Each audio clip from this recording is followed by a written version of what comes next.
Buenos días. Nuestro grupo está conformado por Manuel Jaime Miguel Medina Medina y Cristian Camilo Vargas Rodríguez. El tema del video que verán a continuación es el modelado matemático de circuitos en serie.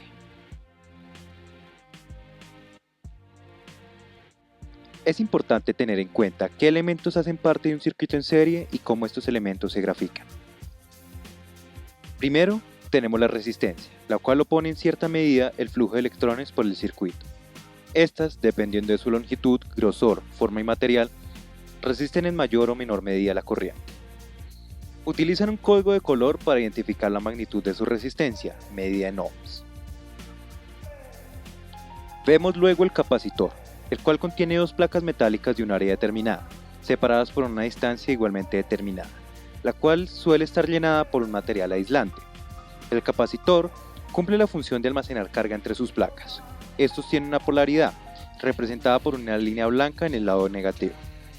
La magnitud de su capacitancia se mide en faradios. Por último, tenemos el inductor o bobina. Este, de forma similar al capacitor, almacena, pero en este caso corriente. El inductor está compuesto por una espira de alambre conductor, la cual genera un campo magnético, lo cual retiene la corriente mientras este se genera. Al cargarse completamente, el flujo de corriente vuelve a la normalidad. De un inductor se mide la inductancia, medida en henrios. Veamos ahora la simbología que se utiliza para graficar estos elementos en diagramas. Vemos que la resistencia se grafica en forma de zigzag, representando un obstáculo para los electrones. El capacitor son dos líneas paralelas, lo cual representa las placas contenidas. El inductor, como se puede ver, representa una espira. Para representar cada uno de estos elementos en una ecuación diferencial, se utilizan las letras R, C y L, respectivamente. Vemos ahora las unidades de medida que se utilizarán y de las que ya hemos hablado antes. Vemos entonces la corriente, medida en amperios y representada por una I. La resistencia, medida en ohms y representada por una R. La capacitancia, medida en faradios y representada por una F. Y la inductancia, medida en henries y representada por una H.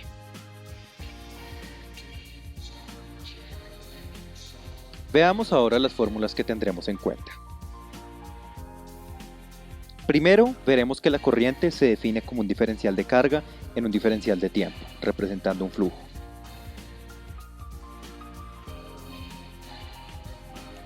Ahora vemos el cálculo de un voltaje, siendo la resistencia multiplicada por la corriente. Reemplazando lo que vimos antes, esto es la resistencia multiplicada por un diferencial de carga en un diferencial de tiempo. El voltaje en el condensador está dado por la relación entre voltaje, carga y capacitancia del condensador. Como lo podemos ver en la fórmula del voltaje con respecto a la carga, es igual a la carga sobre la capacitancia. Y con respecto a la corriente, lo que se hace es cambiar la carga en función de la corriente, lo que nos da una integral entre 0 y t de I por T en función del tiempo. El voltaje en el inductor se da por la relación entre la inductancia por la corriente en función del tiempo, como lo podemos ver en la fórmula con respecto a la corriente. Con respecto a la carga, se reemplaza la corriente por la carga, que es la derivada segunda de la carga sobre el diferencial de tiempo. Ahora vamos a ver los tipos de circuito que podemos analizar. Está el circuito RC, que es el de la izquierda, que consta de una fuente de voltaje, una resistencia y un capacitor. El de la derecha, que es un circuito RL, que consta de una fuente de voltaje, una bobina y una resistencia conectada en serie. Para realizar el análisis de estos circuitos en función del tiempo, nos vamos a basar en la ley de voltajes de Kirchhoff, que nos dice que el voltaje en cada uno de los elementos del circuito, si se suman, nos da el voltaje total del circuito. Vamos a analizar un voltaje, la ley de voltajes de Kirchhoff en un circuito RC. Como podemos observar, tenemos una fuente de voltaje, una resistencia y un condensador, cada uno con su respectiva letra. Bueno, vamos a empezar por la fuente de voltaje y la vamos a poner en la ecuación. Vamos a poner la diferencia de potencial del voltaje en la resistencia, como ya lo habíamos explicado antes, y vamos a poner la diferencia de potencial en el condensador. Eso lo vamos a igualar a 0.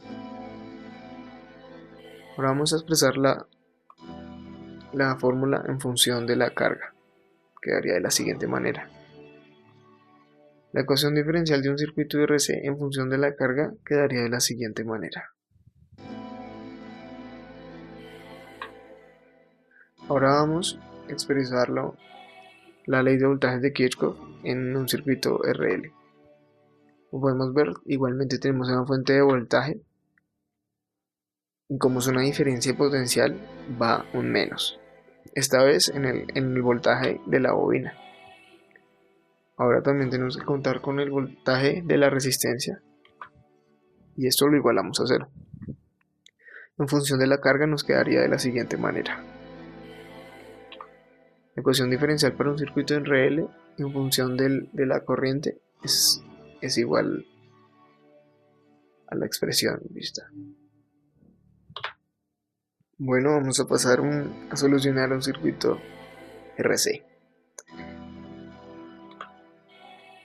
Para esto vamos a utilizar el método de factor integrante. La fórmula general del factor integrante es la siguiente y la fórmula que obtuvimos del circuito RC en función de la carga es la siguiente. Tenemos que hacer que se parezcan. Entonces, para ello tenemos que eliminar esa R.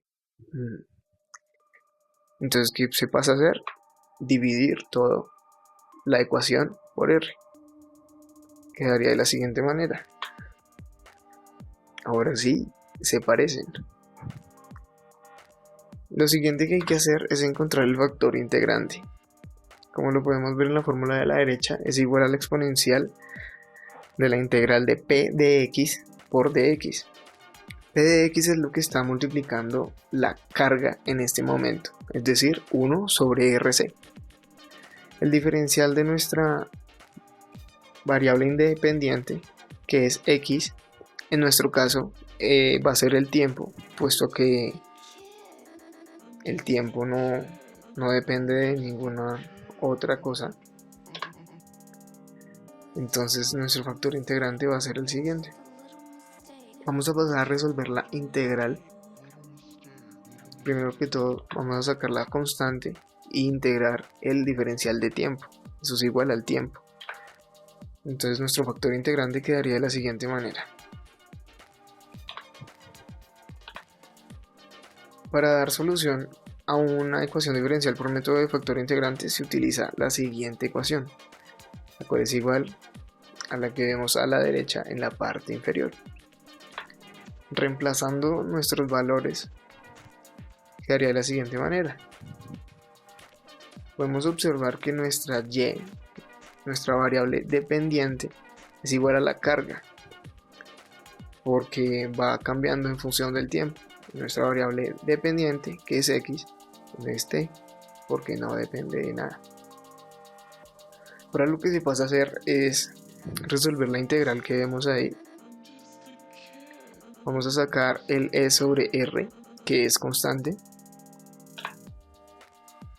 y procedemos a resolver la integral por método de sustitución.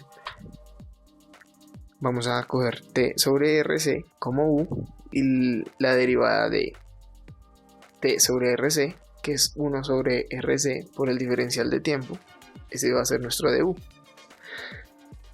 Si pasamos nuestro rc a multiplicar el du, podemos darnos cuenta que el dt es igual a du por rc. Ahora vamos a pasar a reemplazar estos valores en nuestra ecuación. Nos quedaría de la siguiente manera. Nos damos cuenta que la resistencia y la capacitancia, es decir, RC, es una constante, entonces pasamos a sacarla de la integral. Lo que nos queda es una integral directa, entonces sería e a la u más una constante. Esa constante es muy importante porque nos va a definir los parámetros en cada circuito que nosotros estemos analizando. Bueno, ya después de esto reemplazamos el U por nuestro T sobre RC y lo único que nos queda es despejar nuestra variable dependiente, que es Q de T, y lo que pasemos es pasar a dividir el factor integrante al otro lado de la ecuación. Vemos que se cancelan y en el otro lado pasa a multiplicar. Está dividiendo, pero podemos pasarlo hacia arriba con el signo negativo del exponente para que nos haga más fácil los cálculos. Nuestra solución general de los circuitos RC nos quedaría de la siguiente manera. Ahora vamos a despejar la constante y para esto necesitamos una condición inicial. En nuestro caso, T sub 0, que es el 0 segundos, la carga en 0 segundos va a ser 0. Vamos a tomar ese valor en cuenta y lo vamos a reemplazar en la ecuación. Podemos ver que nuestro Q de T es 0 y nuestro T es igualmente 0. Como podemos observar, cualquier número que divide a 0 es igual a 0 y el exponencial de 0 es 1. Por lo que nos queda la siguiente ecuación. Ahora pasamos nuestro S al otro lado de la expresión, restando para que nos dé el valor de nuestra constante. En ese caso nos quedaría de la siguiente manera. Ahora, como paso siguiente, es reemplazar el valor de la constante en la fórmula de la solución general, que nos queda de esta manera.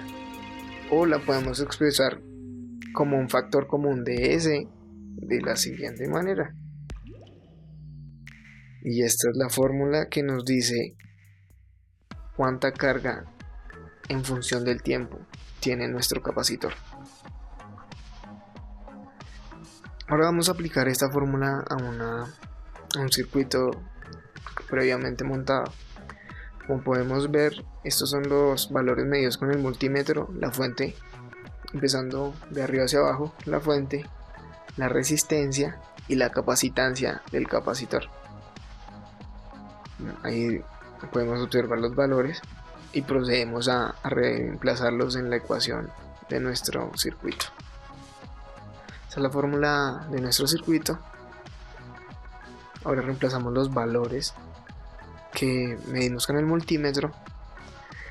Esto nos da que es una carga de 474 microcoulombs. Pero para poder observarlo mejor, vamos a saber qué voltaje va a tener en el tiempo, por lo que procedemos a reemplazar la siguiente fórmula. Como ya habíamos dicho, el voltaje en un condensador es igual a la carga sobre la capacitancia. El voltaje depende de la carga y la capacitancia. Ya tenemos la capacitancia y la carga.